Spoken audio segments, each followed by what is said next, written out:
In a show as irreverent and random as Rick and Morty, it can sometimes be hard to know what to pin down as serious information and what's just zany plot filler. Hey guys, Noah from WatchMojo here, and today we're breaking down everything we know about Rick's origins. You know what? That was all a test, Morty. Just an elaborate test to make you more assertive. Similarly, in keeping with the show's underlying theme of nihilism, which holds that nothing really matters anyway, character backstories tend to be presented piecemeal, if at all. Nobody exists on purpose. Nobody belongs anywhere. Everybody's gonna die.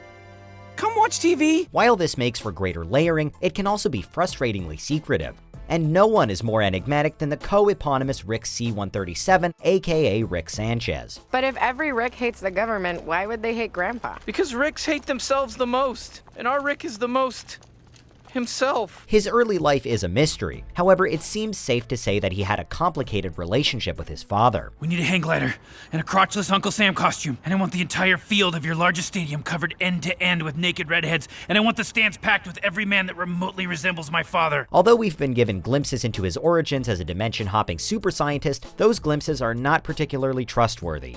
In the Rick Shank Redemption, a memory seems to reveal that Rick was once a devoted husband and father, who gave up on inventing interdimensional travel to avoid becoming lonely and selfish. I just took a long look at myself, and I don't think this science thing is gonna pay off. Well, why don't I get Beth and we'll go out for ice cream? That, Diane, is the last great idea that will ever be had in this garage. In response, another Rick killed his wife Diane and daughter Beth, setting him back to the path to new dimensions. No! However, this turns out to be a fabrication, devised to escape a Galactic Federation prison. You can't alter details of a memory. True, but you can alter anything you want about a totally fabricated origin story. Or was it all a fabrication? Could some of it have been true? The truth is, we don't really know for sure. What we do know is that at some point Rick was married and had a daughter, Beth.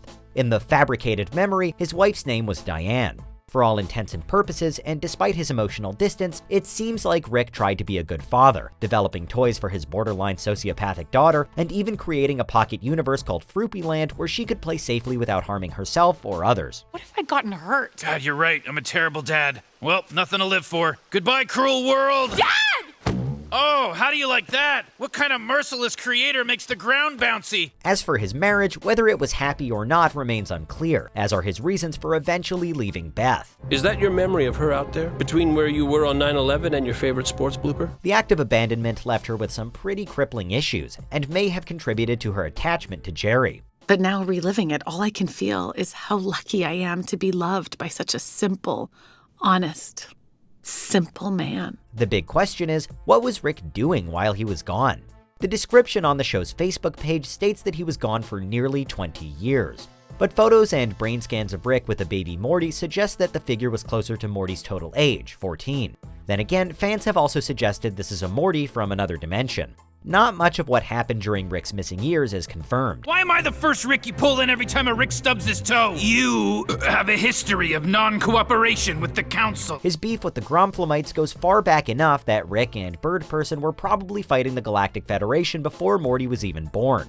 According to Bird Person, however, Rick's time away from his family wasn't all lecherous fun. Morty, do you know what wubba lubba dub dub means? That's just Rick's stupid nonsense catchphrase. It's not nonsense at all. In my people's tongue, it means, I am in great pain. Please help me. Before we continue, be sure to subscribe to our channel and ring the bell to get notified about our latest videos. You have the option to be notified for occasional videos or all of them. If you're on your phone, make sure you go into your settings and switch on notifications. It was a dark time for Rick, and we can only hope that future episodes will expand further on this chapter in his life. South Park did it 4 years ago, Morty. They're fast. Or we're slow. So what do you guys think? Is there anything we missed about Rick's origins? Let us know in the comments. Be sure to like and subscribe to WatchMojo, and click here for more great content.